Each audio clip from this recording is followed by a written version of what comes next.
Little Robin was a cheeky little fellow. He lived deep in the woods of Old Pine High with his family and friends. The competition among his friends was sometimes very fierce.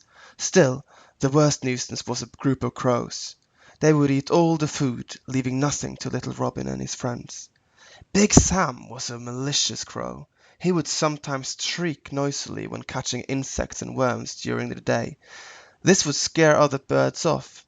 He was a lot bigger than little Robin, and with such a great and nasty wingspan, it was hard to come anywhere near the good spots for hunting. Little Robin returned empty-handed several days. One day he got an idea. He decided to try to sleep in the daytime and hunt in the nighttime. Then he could have the best spots all to himself. This worked out pretty well, although it was somewhat tiresome. One night little Robin accidentally made a chirp of joy when finding a medium-sized and juicy worm. Suddenly he heard a sound from the old oak where Big Sam and his old friends had nests. Then a shriek sounded from behind him, making him drop the worm. In a quarter of a second a great bird came and snatched the worm. It was Big Sam. He flapped his wings violently, and his friends shrieked. Little Robin managed to take off, and flapped his wings all he could to make it home. When he got home, he sighed of relief, but still his tummy was aching.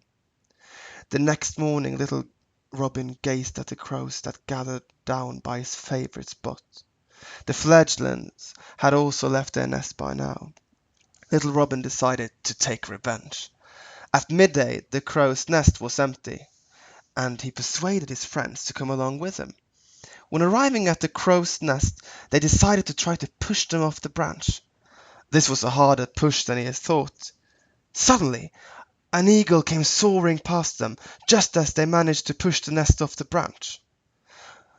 When Big Sam and his friend came back, they thought that the eagle had destroyed their nests.